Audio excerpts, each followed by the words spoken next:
it, lines up a shot, and drops an absolute missile. That's probably your goal of the month, Jimmy Brennan, and one of the sweetest strikes we've seen this season. What a strike that was from Ollie Bassett.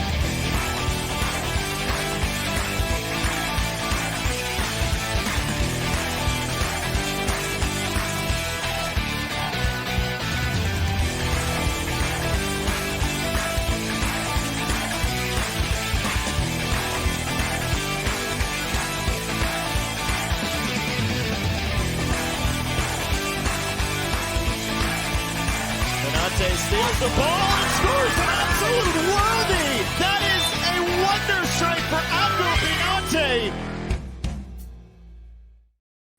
Hello and welcome inside the CPL Newsroom presented by Volkswagen. My name is Mitchell Tierney. I'll be your host as we talk all things Week 16 in the Canadian Premier League ahead. On today's show, no Charlie O'Connor-Clark again this week as his international odyssey continues. I believe last time I checked, he was down in Ohio watching his beloved Aston Villa get trounced by Columbus Crew. I didn't even know they'd let Aston Villa into the League's Cup, but here we are. And so for the second consecutive week, OneSoccer's Alexandre Gangué-Ruzic is back and joining us on the show. Alex, great to see you again. A weekend of some pretty decisive and statement results for multiple teams across the league. What was kind of your overall takeaway from this slate of games? Yeah, I think that's a pretty good place to look. That some teams really asserted themselves in a big way. Some tough matchups, right? You had a top of the table heavyweight clash, which ended up being a lot more open, a lot more decisive than expected. Overall, these are the kind of weeks that certainly, while rough for teams that maybe end up on the wrong end of the scoreline, so great for the table, right? Because you get some clear, decisive winners. Those 3 points make a huge difference, and all of a sudden, every week that table continues to tighten. And heading into the second half of the season, it sets up some big matchups for teams. Absolutely, it does, and we'll run through the results very quickly from match week 16 in the Canadian Premier League. The week began at York Lions Stadium, where, despite giving up an early Ollie Bassett screamer, the Nine Stripes rallied for a famous 4-1 victory on goals from Elijah Adekubi, Juan Cordova, Moba Bully, and Brian Wright. Later that night, Cavalry continued to be Vancouver FC's bogey team as they defeated the Eagles 1-0 in Langley, courtesy of a first-half goal from Maël Henry. On Saturday, the Kwesi Poku show continues in Hamilton. Once again, a brace for the Forge FC number 9. And Nana Ampoma getting his first CPL goal as they defeat the Halifax Wanderers 3-0. Then rounding out the weekend at Starlight Stadium, a big victory for Valor, who defeated Pacific 3-0. Temi Antonoglu getting his first CPL goal in that one, while Sean Hundal penalty and Abdul Binate screamer, as I'm sure you heard at the end of our compilation off the start. If you haven't seen that one yet, go watch it. That rounded out the scoring and the weekend. A lot of big stories, as we mentioned, coming out of the CPL weekend, but perhaps none bigger than what is happening at York Lions Stadium right now, because it's undoubtedly something special. Friday night, under the lights, this team first versus second in the league, and really a statement result for this York United team. They're not shying away from it anymore, and quite frankly, they never have been. But you can tell, from the ownership now down onto the players, there's a belief that's clear. They want a trophy this year. Alex, after a game like this and the recent stretch under new head coach Benjamin Mora, how much does this team resemble a true contender for you right now in the Canadian Premier League? Yeah, I think they continue to prove it every week, and right now it's undeniable. This York United team is an absolute contender for some silverware. And I mean, where to start? Their home record, right? It's just absolutely dominant. I love that you dubbed it in the Lions Den at York Lions Stadium. I mean, that's fitting what it's been.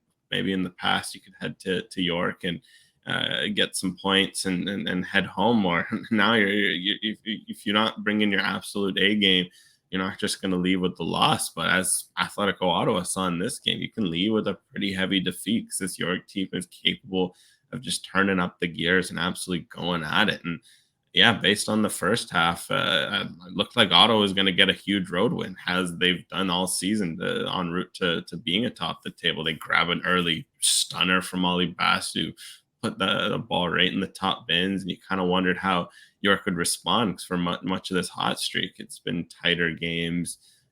York's done well to take the lead, and York's like, all right, down at home to the league leaders, no problem. Let's just put our head down and get to work. And it's just, you look across the pitch, they've got everything you need from a title contender. They've got strong goalkeeping. Thomas Vincentini continues to just be solid in goal there.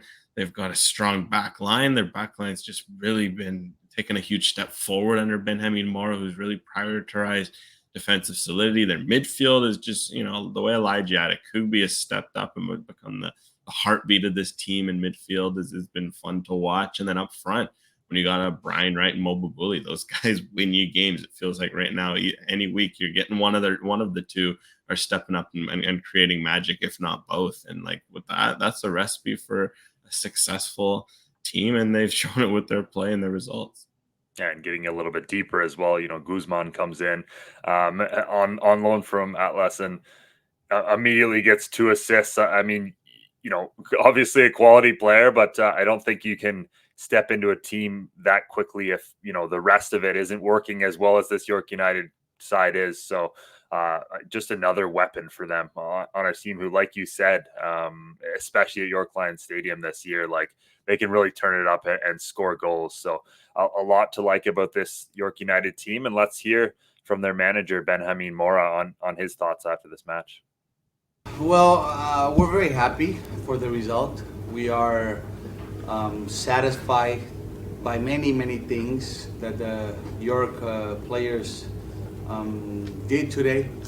Knowing the big challenge that was to receive Ottawa, that has been doing a good job in the season. They play good football. They have good players. They have a good coach, and we studied very well. How can we be better today? And well, the scoreboard of 4-1 tells me things, but what is the most important for me is that even though we started with a good energy, we conceded at minute 6. We conceded to concede a goal versus the leader, a good team. It's not easy to come back and continue fighting and continue believing that we can just do it again, right? So I saw the team with a lot of confidence, very confident amongst them, and I think that was the most valuable thing today. That we came back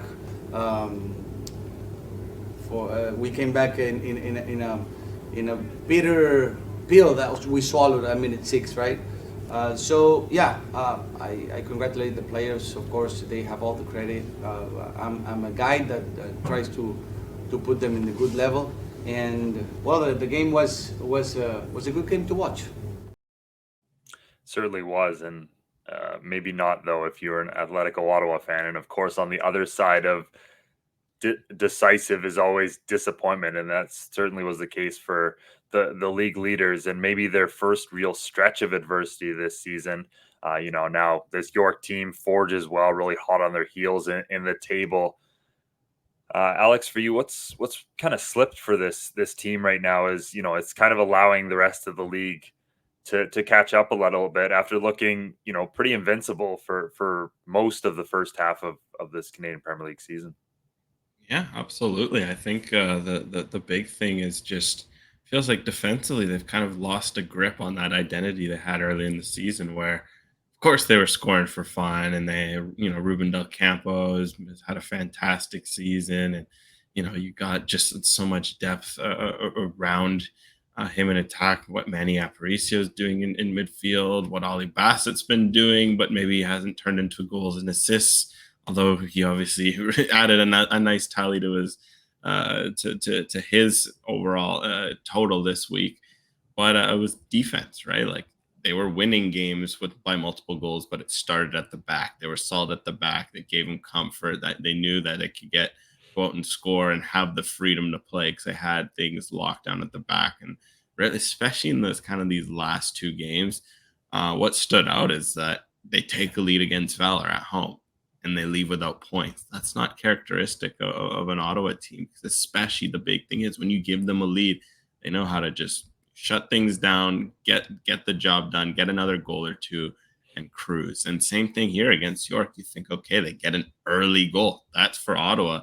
Usually it's a huge sign of, all right, like things are going to be good. Let's, lock up shop, try to get another one or two the other way, call it a day. And then as soon as the fact they got that lead, how easily York were just able to get back in the game, get their head down. That's probably the big concern for Ottawa, because I think this team can still score goals.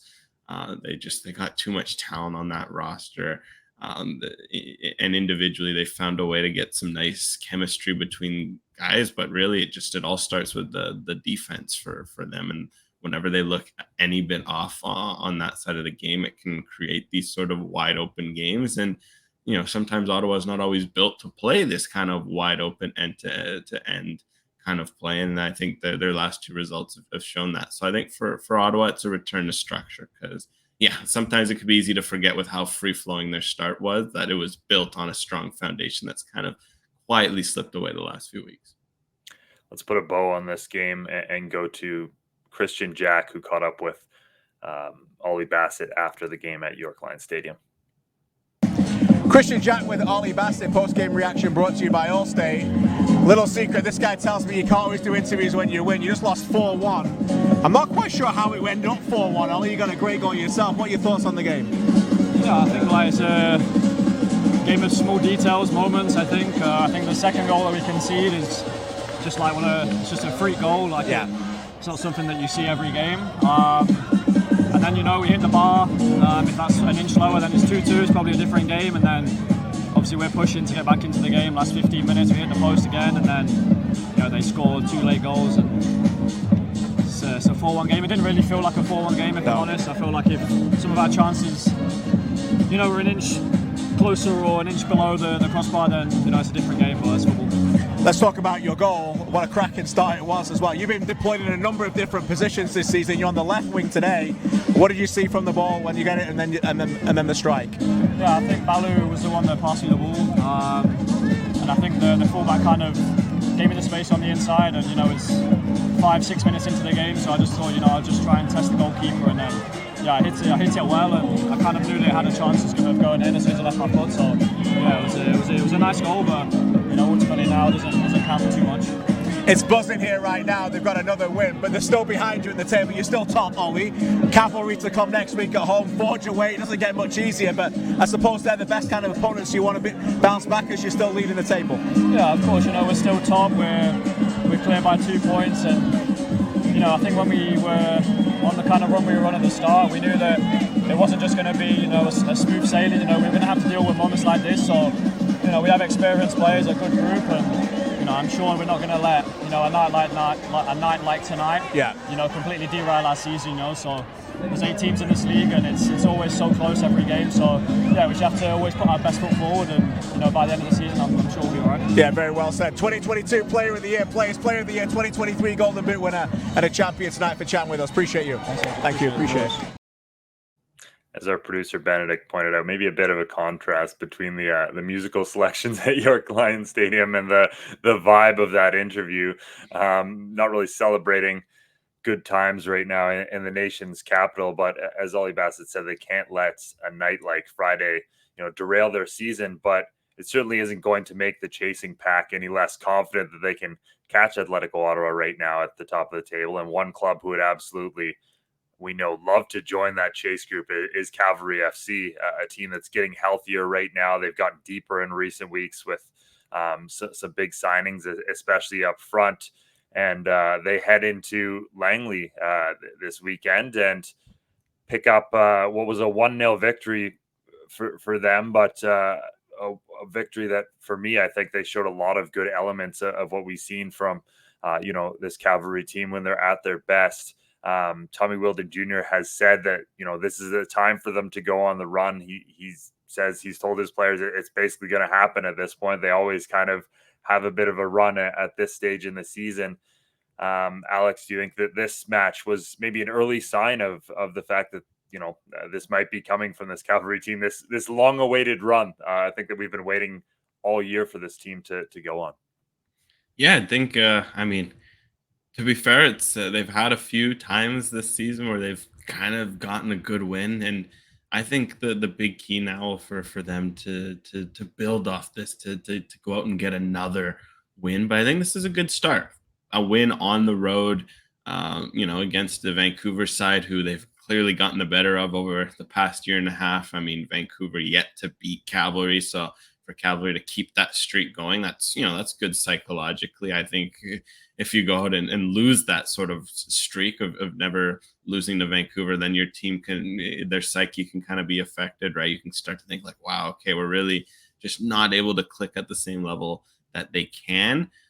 So for Cavalry, yeah, this is absolutely a result they can build off of. And I think what was to like from it, and having, of course, been there in person, was just seeing that it felt like a Cavalry performance, that you could just see that defensively. It was just so tight, so rock solid.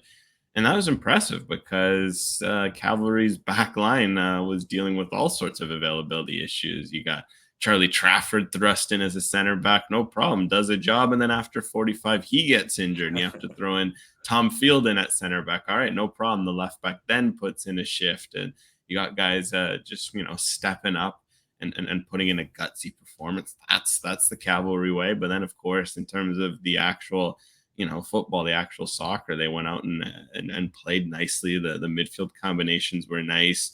The big thing is they were generating chances. I think it's no coincidence that Sergio Camargo is back in the lineup. You get him as a number 10, but also, I mean, the player of the match, I think the consensus player of the match was Maël Henry, another kind of number 10 who was dropped in, scores the goal. But I thought he had a great, just creative, lively, attacking game.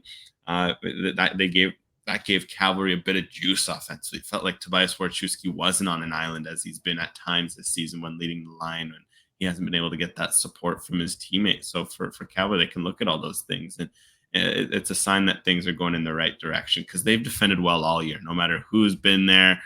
They've missed Eric Hobbs for a large chunk of it. They've missed pieces around them. They've continued to defend well. The fact that their offense looked to come alive, they look to be a formula of something brewing there, they can absolutely build off this, and why not? That's what Cavalry does. So let's see. They love it when the rubber hits the road, and the rubber's been starting to hit the road now for them. Well, let's hear from their manager, Tommy Wheeldon Jr., and his thoughts after this one. Possibly. I think Ali Musi coming back will feel like a new signing, as did Brad Camden today, and Cobbs to come back in. So there's talent there that get our DNA. What's good now is Maël Henry. He's missed the first part of the season and he feels like a new signing. We signed him July window. Maybe he only plays the summer months, maybe he don't like the spring, but I thought he was quality today. He's a talented player, and I thought the impact of Lowell Wright and Shaw coming off the bench, I thought they gave us something different too. So we're now starting to get a few more weapons that I think will be important in the running.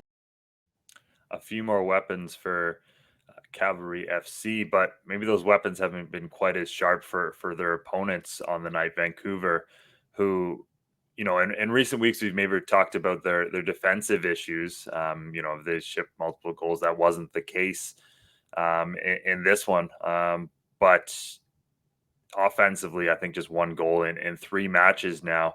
Alex, for you, what's gone wrong a little bit for them up front? Because they didn't create nearly enough, I don't think, in this game to really trouble Cavalry. You mentioned Cavalry defended well, but nevertheless, at home for 3 straight games, they just pick up the single point. There's a lot that I think this Vancouver team needs to, do some soul searching about right now. For sure. And I mean, it was a big question. It was what I was wondering myself. So in terms of actually the answer, I'll defer to what Afshin Gatbi told me, because I asked him straight up, like, okay, what's going on in the attack? Because it's been hard to put a finger on. It's not as if Vancouver's been missing pieces in attack. Like Alejandro Diaz has been leading the line game in, game out. He's had some good showings. You got Mikhail Kentav in that mix, Ben Fisk, Gabriel Bitar. Grady McDonald's had some bright performances off the bench. Like, it's all the pieces are there, right? And you got Moses Dyer of course, as well. You can't forget it, always a dangerous goal scorer. So you're kind of wondering, like, what's gone wrong? What's not clicking? And Gopi said something interesting. And I think it's important to remember that sometimes, again, when a player is not there, sometimes you find out how important they really are to a team. And I think this 3-game stretch showed how important Vasco Fry is to this team. That's what Afshin Gopi said immediately. He's like, look, like, I think we have to remember we've been missing Vasco Fry with the suspension, which he's now back and eligible to play after his 3-game ban. And that's huge because he's been so important all year long in terms of just, of course, his defensive work. He's a relentless defender, but Afshin Gopi has called him at times the king of his midfield. And he just says that he means in that sense, like, he just sits there and he sprays the ball forward. He gets the ball forward with purpose, with drive, with intent. And I think Vancouver right now have just missed that in their attack. They're not getting their dangerous players in dangerous positions enough. Gabriel Batar, the last few games, was just not getting the ball in central areas. And that's where you want Gabriel Batar, in between lines, playing like the dangerous number 10/number 9 that he can be, with that flexibility. You want to get Mickey Kintav running at guys, Ben Fisk stretching the field. You get your fullbacks pushing forward, Alejandro Diaz getting touches. And I think without Vasco Fry there in the midfield, it feels like they've kind of just not had that connection between them all. So all this to say, I'm very curious to see what happens, because I think if Vasco Fry comes back in and Vancouver starts to look like themselves, starts to get some results, potentially that could be an underrated MVP candidate we're not talking about, because the fact that this Vancouver team has looked so out of it offensively without Fry, if he comes in and fixes that, I think that'll be the big answer. Another interesting thing that Afshin Gopi said after the match is he thought maybe his side felt a decent amount of pressure during this stretch, knowing that they had so many home games and they were kind of expected to maybe pick up points during these. And instead, they now head out on the road, and he doesn't mind that for his group, maybe taking that pressure a little bit off of them and just going and worrying about how they play versus just trying to, really string together results at home. But a team who certainly has been doing that this season, as we move on to our lone match on Saturday, is Forge FC. Their 6th victory of the season at Tim Hortons Field, where they've been absolutely fantastic this season. But a bit of a different performance from them. Bobby Smirniotis after the match called it flipping the script, where, they at home are usually the ones who are the aggressors and playing on the ball, but instead a bit of a clinical counterattacking performance from this Forge side. Alex, your thoughts on their approach to this match and the impressive level they continue to reach at home, where again, regardless of competition or opposition, this is a team that just feels so confident every time they step out on this Tim Hortons Field pitch right now. Yeah, and I think, again, like, you also have to talk about the fact that you start the game without, a Betty Banga who's been out of the lineup. You don't start a Tristan Borges, who's been an early season MVP candidate, with the hot start he had, and it's like, all right, no problem. He's still, again, at this point, we can continue to call him a striker, because the way he stepped up and now scored 8 goals, which is tied for the Golden Boot race, I think you can call Kwesi Poku a striker, although maybe he'll argue he can, he's a man of many talents that can step up at different positions. This Forge team, they just they find solutions within their problems. It's never all right, one man down. All right, we'll just next guy up, do your thing. Like Daniel Parr again missing in this game. All right, Maliko Olabibelu, step up, do your thing. And this Forge side, I that's been the biggest thing that stood out. And then they kind of reminded that tactically also, Forge is a team with a clear identity. I mean, they've shown it over the years. They've forged that identity, pun, I guess, semi-intended, with games against, Chivas, for example. And instead of using those games as an opportunity to just go out and fight tooth and nail, Forge went out and played their style of football and have been better for it this season because they've stuck to it. But it also is a reminder that if it comes to whatever lineup you have, tactics, that Halifax is going to come in, play super, super aggressive. Halifax in the past has kind of maybe struggled breaking down low blocks. Forge is like, all right, let's throw a bit of something different. Let's flip the script, so to speak. And they still have the quality to punish. And hey, I'd say watch an eye out for this strategy, because without what Kwesi Poku offers them up front, it gives them a bit of a different flexibility in the attack, because Poku's really impressed me with his hold-up play. He can play like a true nine. He can be a guy in possession. But at the end of the day, his best skill is just getting in behind defenses and causing problems. And the fact that you can also ask him to do that on the counterattack, it gives Forge the possibility to be flexible and to throw different looks. And that's been why they've just quietly been working their way back into the table. And one player who's kind of quietly been contributing to this run, Kyle Becker, fantastic again in this match. Just his ability on the ball and just to quickly, pick up his head and switch the point of play or carry it through midfield and start attacks. I mean, we saw that on a few different goals that Forge scored in this game. And Christian Jack caught up with the Forge captain after this one. So let's go hear from him now. Christian Jack alongside the skipper, Kyle Becker, after a 3-0 victory over Halifax Wanderers. Post-game reaction brought to you by Allstate. Lots of things to get into, but overall, what was your overall performance evaluation? Kwesi Poku. Man's on fire. He's killing it. It's fantastic to see him just putting the ball in the net week in and week out. And we needed this one. I think we needed a good performance at home. We needed to keep building off the performances we've had the last 2 weeks. Yep.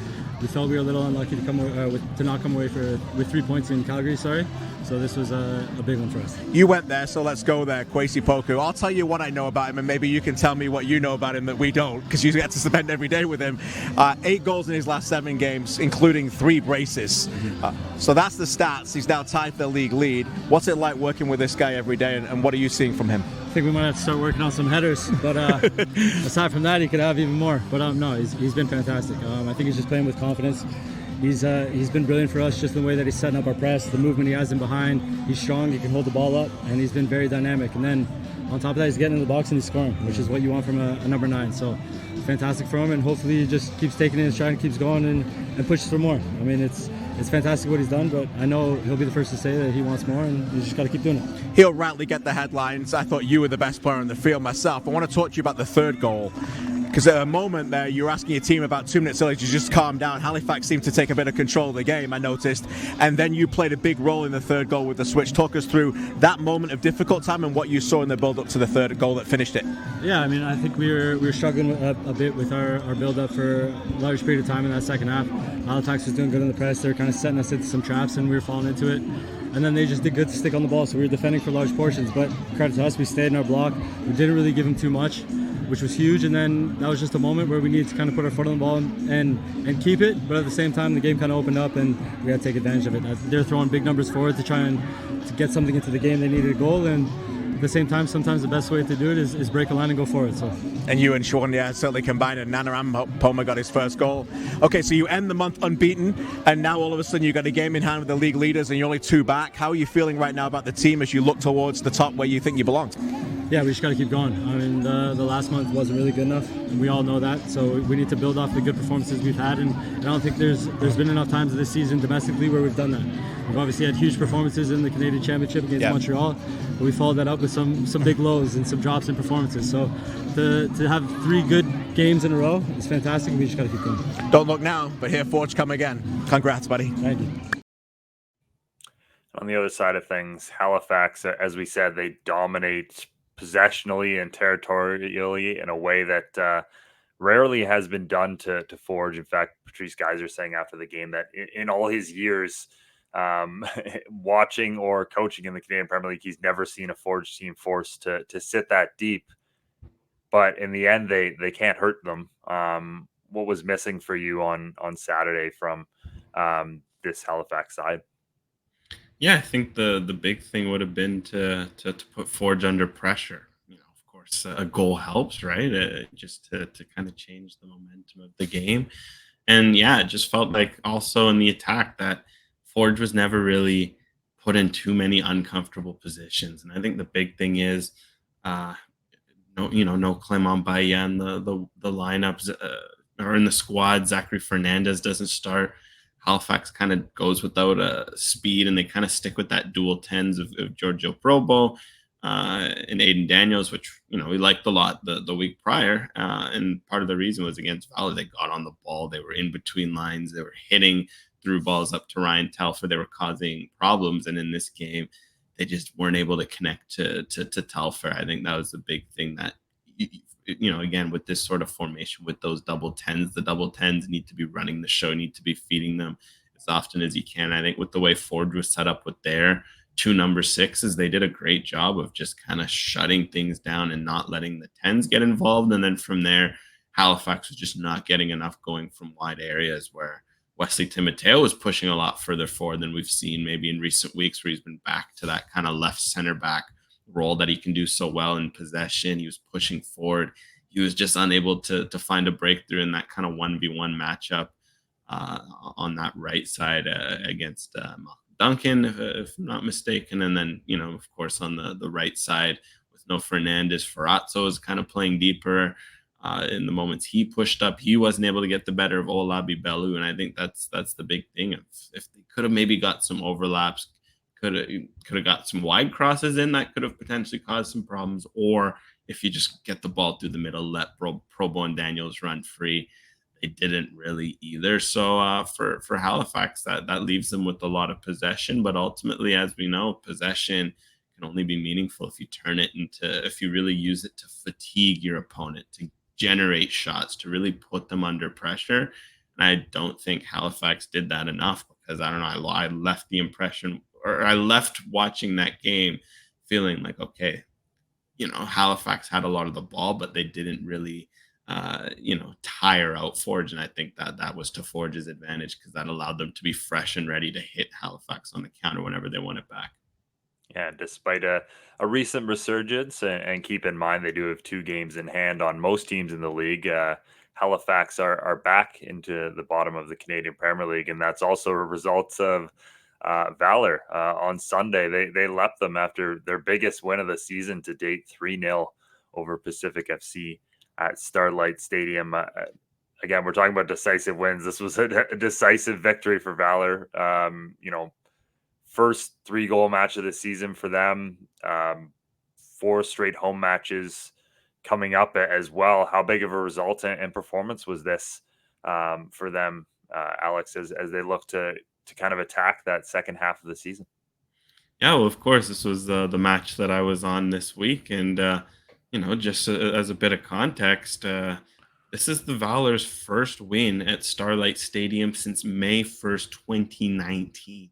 This is just their 3rd win over Pacific in the all-time series. They had just 2 heading into this game. And the other thing they've had 10 visits to Starlight Stadium since they've last won. 9 losses, 1 draw. It's like, not for heading into this game, a draw would have been fine. You would have taken that given their past history.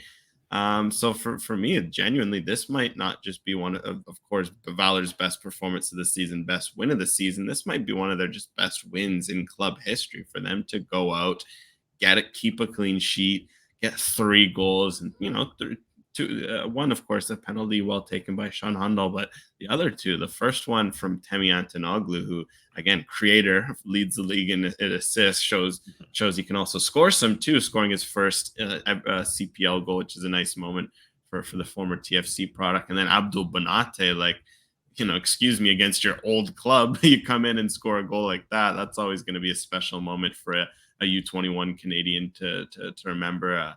You leave one club and you're able to find a moment of magic like that. No, this was genuinely one of the best wins in Valor history. And I think really what was to like about the game is that it was just everything was almost perfect. And I think for Valor, they're always a team that starts at the back. Valor needs to be solid defensively. That's where their kind of identity stems from.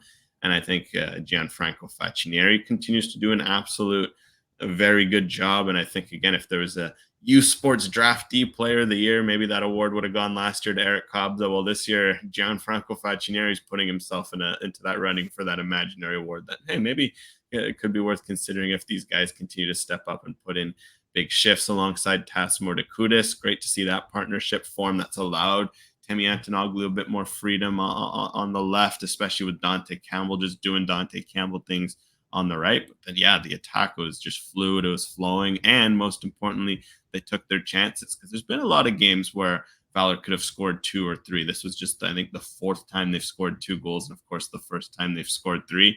they just haven't been able to get it done. And I think that was needed for the group. You could tell after the game the way they're talking. Like, yeah, it was important for the group. And yeah, this is just a good psychological win. That was kind of the last thing. Phil DeSantos kind of joked that, yeah, this stadium's been a house of horrors for the club, but even for him personally, he lost his job as an assistant with the Whitecaps after they lost to Pacific here in 2021. Fair, yeah. So he kind of, for him, he joked like, yeah, this is a ghost I just needed to get rid of. So for Valor, I think this is the kind of win that can build, and especially now that they've kind of put together their 2 best performances of the year. That's what you want heading into a pretty crucial 4-game homestand. Yeah, some cathartic goals scored this week. I mean, you look at Maël Henry blowing Afshin Gatbi a kiss after scoring against Vancouver FC, Abdul Banate scoring against his former team as well, and a cathartic victory for Valor FC head coach Phil DeSantos. Let's hear from him now. We actually, because of the very short turnaround, 60 hours between the game in Halifax and the one in Ottawa, we worked the team and we prepared the team for those 2 matches, knowing that we wouldn't be able to train.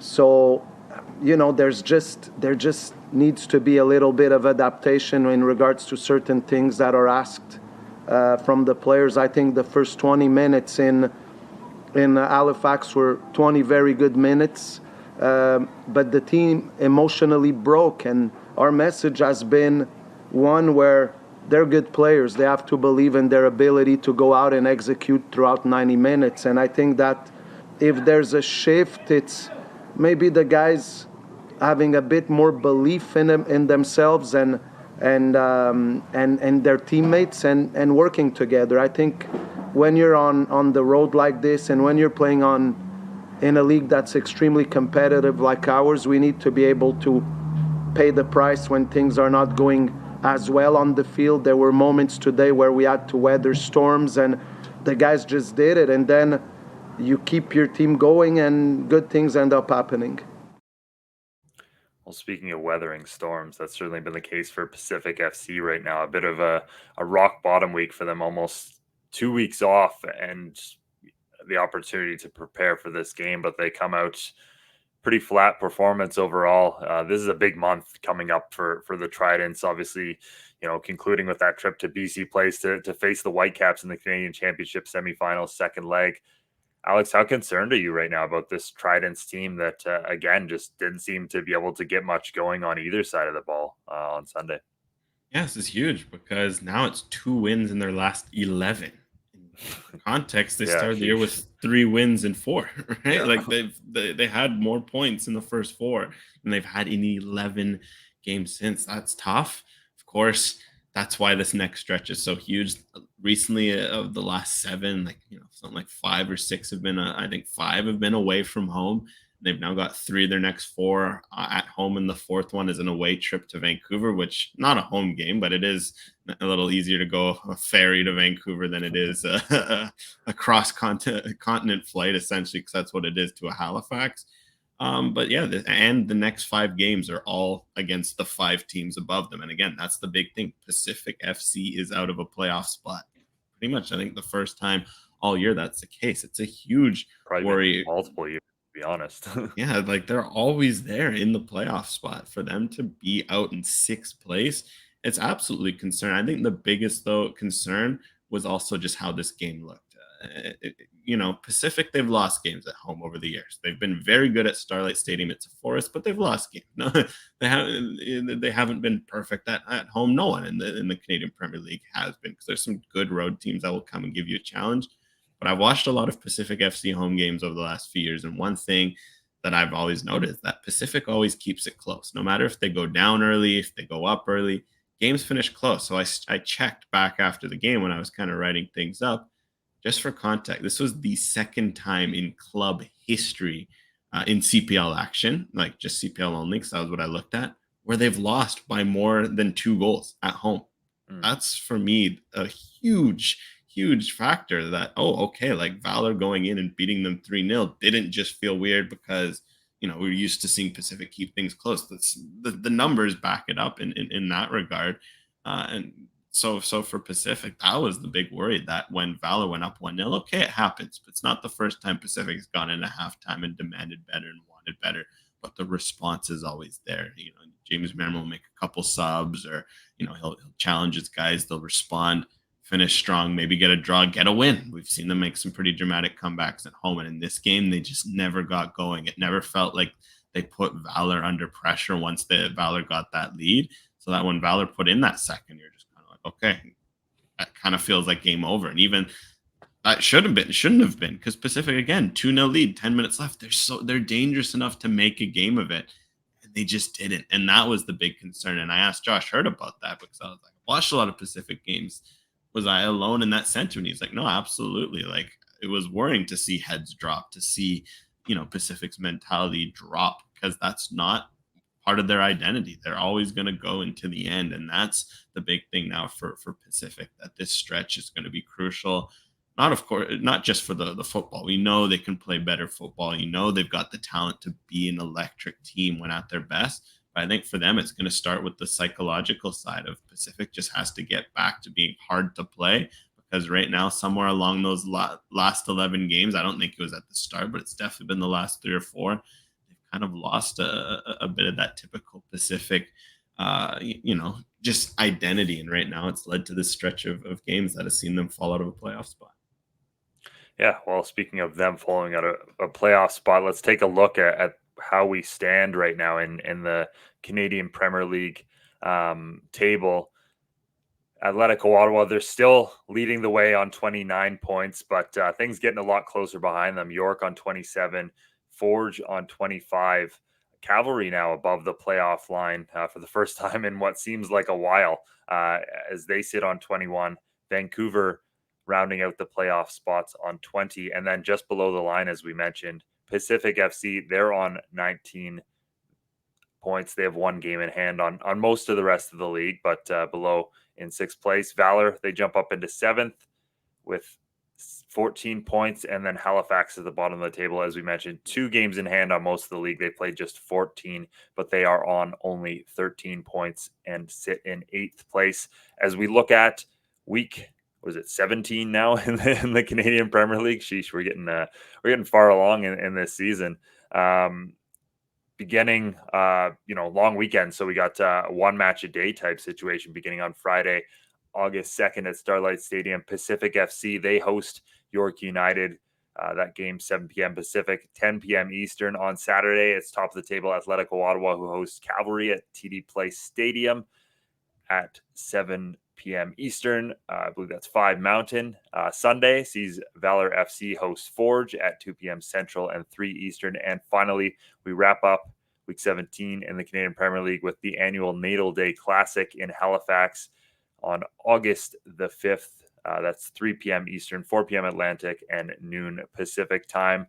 That brings us to the end of the show this week. There was no injuries that I'm aware of, or nobody really killed any time. So no stoppage time with producer Penny this week. But get your questions in over the course of the week, and we'll be sure to answer them on next week's edition. Alex, thanks so much for stepping in, man. I know you're off to go record OneSoccer today, so everyone make sure to go check that out, as well as all the great stuff Alex and the team do over there at OneSoccer. Head over to campl.ca for all the latest on CPL, the Canadian women's national team as well, and their incredible Olympic run, which continues. Producer Benny will have you covered on all of that. And thanks so much for taking the time out of all your busy schedules to listen to us chat some CPL this week. We'll be back next Tuesday after the long weekend of action. So catch up with you again then on the CPL Newsroom, presented by Volkswagen.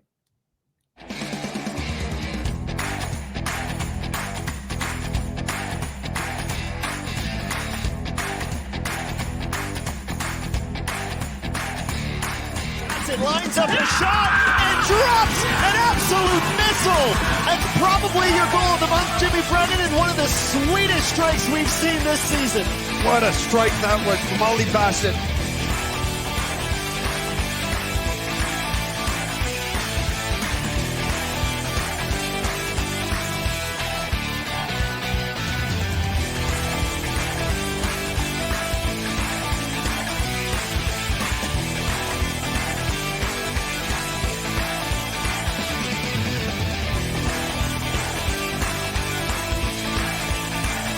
Binante steals the ball and scores an absolute worldie. That is a wonder strike for Abdul Binante.